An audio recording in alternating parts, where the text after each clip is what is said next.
Hey, what's up?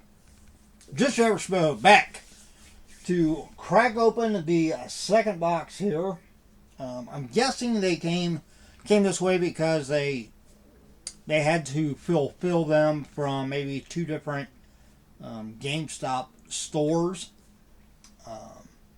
So that might limit the chances of me getting a chase of the Beetlejuice Pop because they didn't all come from the same place. But it doesn't completely eliminate the possibility of getting a chase. So last video I opened up the first box, and that was the box that had the two Cody Rhodes Pops that I bought in it because they were on sale for $10. Had 3 out of the 6 Beetlejuice Pops. All 3 of them were commons. And then I pulled, I got the cards that we'll be doing in the next three videos, because we'll do 2 videos opening the 2 prestige packs, and I'll probably do the Allen and Ginter packs both in the same video, because I think there is only like 15 cards in each one of those. But we're going to open up this box. Hopefully, it'd be nice to get at least one chase. But if I don't, then I will just set the Beetlejuice Commons aside for now, and kind of keep an eye on. I'll check like every couple weeks, kind of see what the value is and what they're doing, and when it feels like it's maybe a good time to put one up and try to resell it, then I'll do that. Or I'll just, hold on to them for a while and see what happens. It is the Beetlejuice Pop from the new Beetlejuice movie. So here we go. Invoice. Well, not really packing list, not really an invoice, because they don't have the price on it. Alright, here we go. Get that out of the way. Alright, first one. Common. I mean, it is a good looking funko Pop. A lot of detail in there. I am pleasantly surprised. All the boxes look like they're in, I'd say near mint condition. I don't see anything obvious as far as like creases or dents or anything. So that's a plus. Of course, when I do sell these, they will be in $7 a pop shield protectors. Second one, common. Check this one.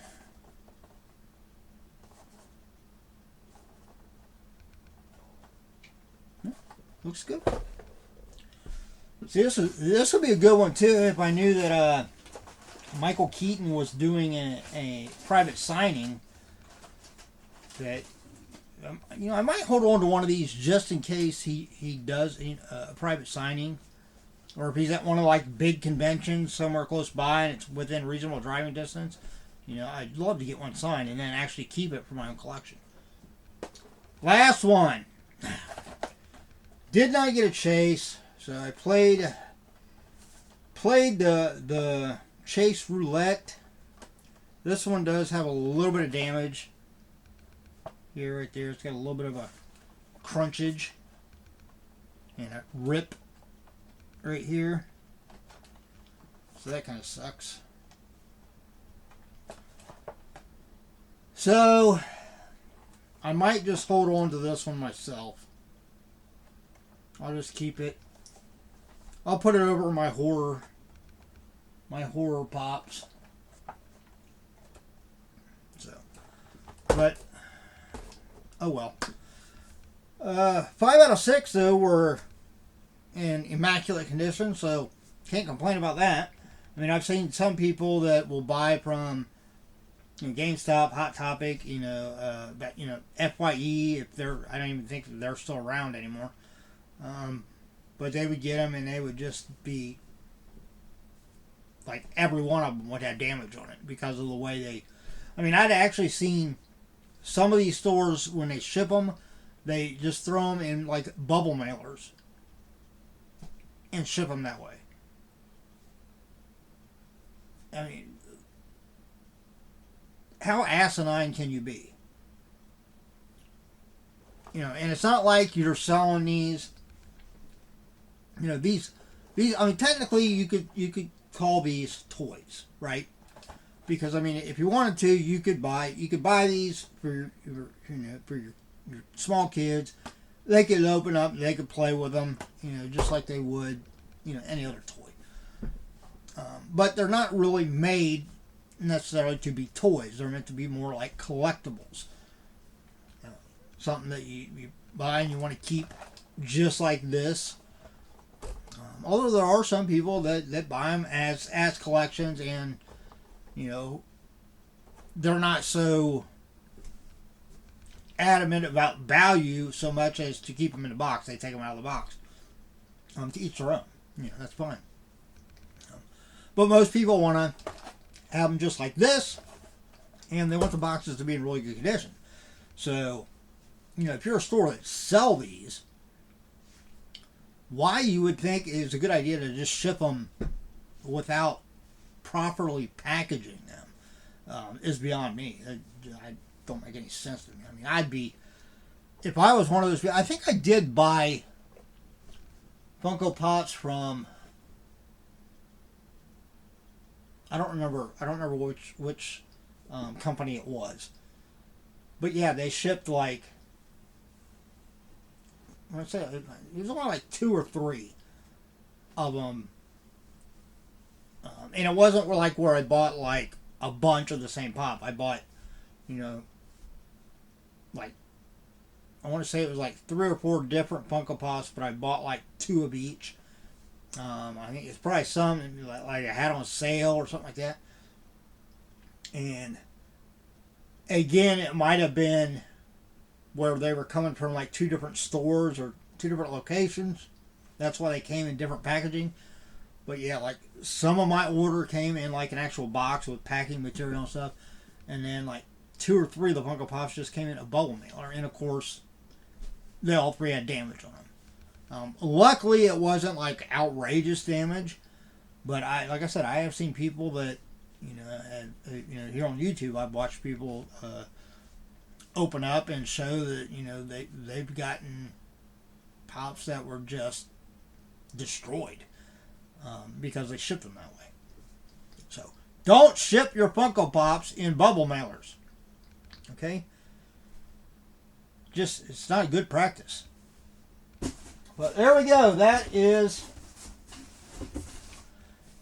it. That's all we're going to do in this video. So, short and sweet, to the point. We didn't get a chase. That kind of sucked. Just for the hell of it, let me scan this and we'll see what the commons are coming at. I don't remember what the common was coming at. And like I said, the last time I looked, I think the chase was coming in at like $40, somewhere around there. The common's probably, I'm guessing probably around retail. It might get a little bit of a jump here shortly as these start coming off the shelves a little bit, and maybe before if they, you know, hopefully they don't get restocked, or if they do, it's minimal. You know, because I mean that really cuts down on the kind of the purpose of these as being kind of a collectible, is when these stores put in for restocks and they just keep, you know, and then pretty soon you see certain Funko Pops just kind of like rock bottom, and that's pretty much where they're going to stay because these places have put in to have them restocked too many times. But just my opinion. Alright, let's see. Beetlejuice. Beetlejuice, it's called the Beetlejuice in Cardigan.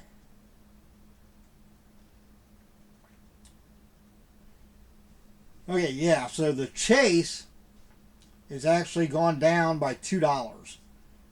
Uh, I don't know when that. I mean, how they look at that though. Is that like just since like yesterday, or is that from over the past week or the past month or what? But right now they're showing it at $34. Yeah, so it's gone down, and the common is just coming in at 12.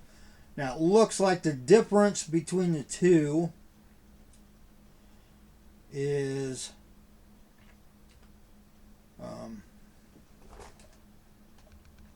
this one you can actually like see his shirt where his glasses are hanging, and in the other one he has got his, instead of his hands out to the side like this, he has them like to the, looks like in, and maybe like pulling on his cardigan, and then it shows like basically his inner workings, if you will. And that's the difference between the common and Chase. So, but, yeah, so $12. So again, I paid $10. They're coming at $12. They might go up a little bit eventually. Of course, if they trend like a lot of Funko Pops are right now, then they'll probably actually go down. So, but seeing as how that movie isn't really that old, these will probably be ones that if I do list them, it'll be very sporadically. I'm not going to dive into just listing them one after another. I'll probably put them down, hold on to them for a little while, and then see what it does. I don't know whether that movie is available on any streaming service yet or not. I don't think that it's available on DVD or Blu-ray yet. It might be. I don't know.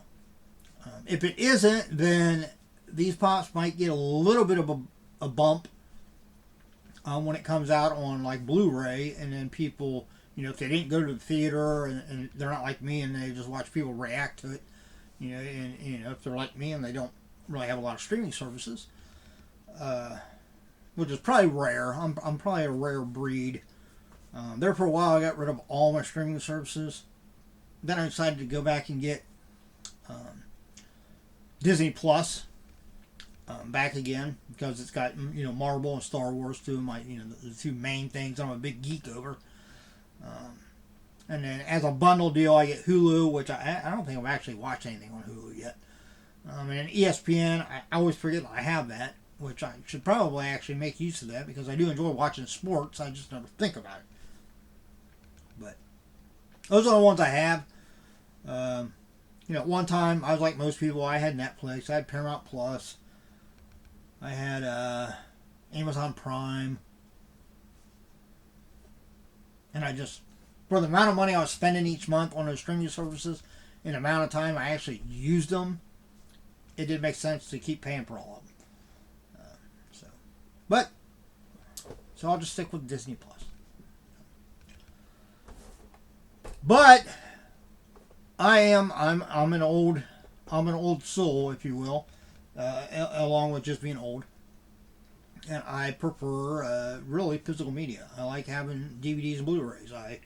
If I'm gonna listen to music, I prefer to listen to either I just listen to the radio, or I support the bands that I like by actually buying their CDs. Because it's sad to say that not the streaming services, but from what I understand is it takes a lot more for the bands to actually earn revenue when their albums or their songs are streamed over somebody going out and actually physically buying a CD from them. So what advice I would give to people is, if you're a streamer, great. If you like, if you have Spotify or whatever, great. Make use of it, contribute that way. But also, go out and support the bands you like by actually buying like physical merchandise from them. Even You know, if it's not CDs, you know, if they do vinyl, buy a vinyl record. Go on their website, their actual website, the actual band website. Go in through their store and buy a shirt or something. There's a lot more of that actually goes, you know, to the band. I mean, I still don't think they make a lot off of those sales, but from what I understand, they are more apt to more easily make revenue off of physical merchandise rather than just streams and downloads. So, all right, that's it. Not rambling. You know, but along with that, honestly, you know, obviously, you know, buy DVDs, buy Blu-rays. You know, if you're somebody that reads, I like to read. Never have time to do it, but I have a whole library that eventually, when I do have time to do it, I'll have plenty of stuff to look to read. In fact, I probably have more books than I will ever be able to read, honestly. But yeah, support the authors you like. You know, again, if you're one of those people, if you have a Kindle or whatever, you like downloading books or you like audio books, great. I myself, I prefer the actual physical hardback book. My video games, I prefer to have the actual video game, the physical disc. So that's my suggestion to people is go out and buy physical media, because you know if the internet ever goes down, which it isn't likely, but I mean look at all the things in our lifetimes. You know, I'm 53 years old, so if you're around my age, look at all the things that we've experienced and seen in our lives. You know, so far that we thought were an impossibility, and yet here we are. So who's to say it's not likely? But if it was to happen, well then you know if all you rely on is streaming, then you're screwed. I myself will be still enjoying my books and my video games and my TV shows and movies and music because I have all the physical media. So, all right, that's it. Okay, now I'm done rambling. All right, if you enjoyed the video, it's amazing I was able to see that this is a skill that I have. I think it's a skill where I can take a video that was basically just 3 Funko Pops, and here we are going 18 minutes. So, I know some people maybe don't like that. They don't like that I just ramble on and on. You know, if you're one of those people, I apologize. But you know what you're in for. So, but if you are one of those people that actually enjoy it, I thank you. You can give me a thumbs up in the video. If you're not a subscriber, subscribe. Hit that notification bell. I am a big geek. I wear that banner loud and proud. Don't have no shame attached with being a kid at heart and a big geek. So, as always, hey, look out for yourself and everyone around you so we all have a much better chance of staying safe and healthy. Until the next time, which the next video will be open up the Allen and Ginter. I'm eager. This is the first time I've ever bought Allen and Ginter cards. So I am eager to see